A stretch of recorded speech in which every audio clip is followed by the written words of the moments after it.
Assalamualaikum warahmatullahi wabarakatuh.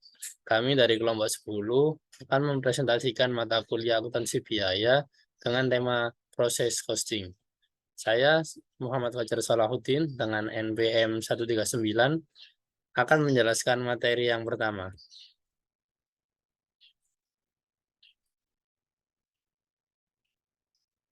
Yang pertama, job costing dan proses costing, dua ujung yang saling berlawanan. Pengertian dari sistem job costing adalah unit produk atau jasa yang dapat diidentifikasi dan unik. Sistem ini melakukan produksi hanya saat ada pemesanan, seperti mesin yang dibuat khusus dan rumah. Yang kedua, sistem proses costing. Produk atau jasa yang identik atau serupa yang berjumlah banyak. Contoh dari sistem ini seperti makanan, minuman, dan obat-obatan. Selanjutnya saya akan menjelaskan tentang proses costing lebih dalam lagi. Apa itu proses costing? Proses costing adalah sebuah sistem di mana biaya unit dari sebuah produk atau jasa diperoleh dengan membagi-bagi biaya total ke banyak unit yang identik atau serupa. Masing-masing unit menerima jumlah yang sama dari biaya bahan baku, biaya tenaga kerja langsung, dan overhead manufaktur. Biaya unit diperoleh dengan membagi biaya total yang dikeluarkan dengan jumlah unit output dari proses produksi. Selanjutnya, asumsi proses costing. Bahan baku langsung ditambahkan pada awal proses produksi atau pada saat dimulainya pekerjaan dalam departemen berikutnya pada jalur perakitan. Biaya konversi ditambahkan sama banyaknya di sepanjang proses produksi. Untuk menentukan alokasi proses costing ini, kita dapat melakukan 5 langkah. Yang pertama, membuat ringkasan aliran unit fisik output. Yang kedua, menghitung output dalam unit-unit yang sama.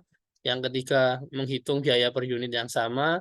Yang keempat, membuat ringkasan biaya total. Dan yang kelima, membagi-bagi biaya total ke unit-unit yang telah selesai dikerjakan dan pada unit-unit dalam tahap akhir pekerjaan dalam proses. Unit-unit yang sama atau biasa disebut dengan ekuivalen.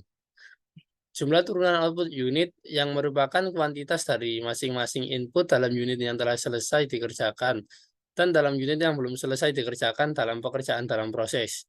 Yang kedua, mengubah kuantitas input ke dalam jumlah unit output yang sudah selesai yang dapat diproduksi dengan kuantitas input itu.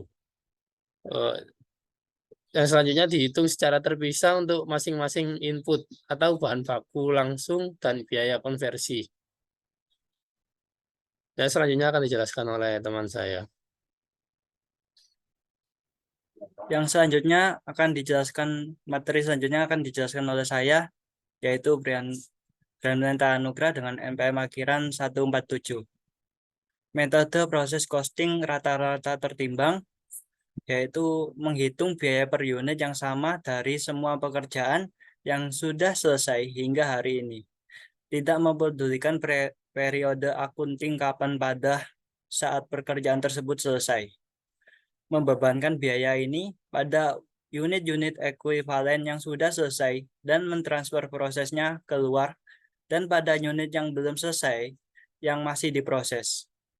Biaya rata-rata tertimbang adalah jumlah total dari semua biaya dalam akun pekerjaan dalam proses dibagi dengan unit ekuivalen total pekerjaan yang sudah selesai hingga hari ini.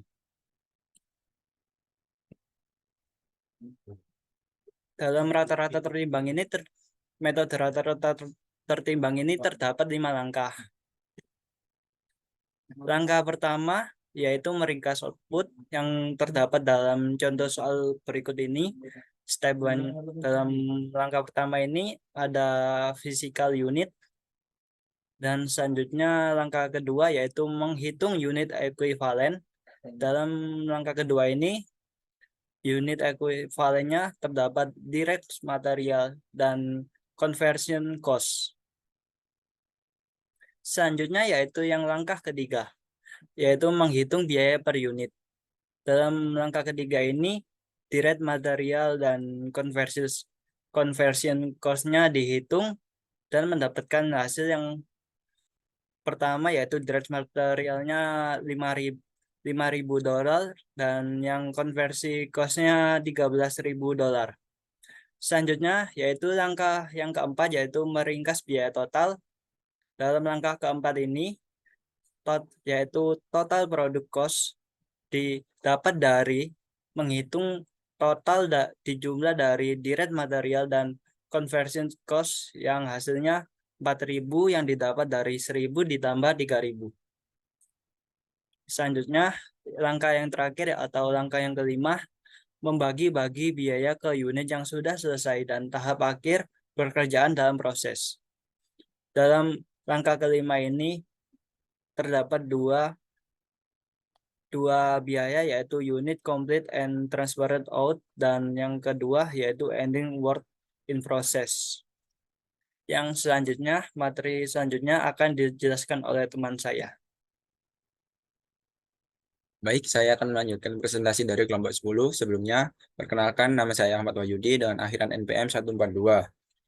Di sini akan mempresentasikan hasil proses. Dua angka penting muncul dari kelima langkah dalam proses alokasi biaya. Yang pertama, jumlah ayat jurnal yang mentransfer biaya unit yang selesai yang dialokasikan dan dikirim dari persediaan pekerjaan dalam proses ke persediaan barang jadi. Yang kedua, saldo akhir akun persediaan pekerjaan dalam proses yang akan muncul dalam neraca. Standar costing dan proses costing. Standar costing, tim dari insinyur, desain, dan proses personil operasi dan akuntansi manajemen bekerja sama untuk menentukan standar cost terpisah per unit ekuivalen berdasarkan spesifikasi proses teknis yang berbeda dari setiap produk. Standard cost menggantikan biaya aktual dalam kalkulasi unit yang ekuivalen. Selanjutnya ada biaya yang ditransfer ke dalam. Merupakan biaya yang dikeluarkan oleh departemen sebelumnya yang terbawa sebagai biaya produk itu bergerak memasuki proses berikutnya dalam siklus produksi. Disebut juga sebagai biaya departemen sebelumnya. Ayat jurnal dibuat untuk menyamai kemajuan dalam produksi dari departemen yang satu ke departemen yang lain. Biaya yang ditransfer ke dalam diperlakukan seolah-olah biaya itu adalah jenis bahan baku langsung yang terpisah yang ditambahkan pada awal proses. Sekian presentasi dari kelompok 10. Apabila ada yang ingin ditanyakan, bisa dikirimkan melalui grup WhatsApp.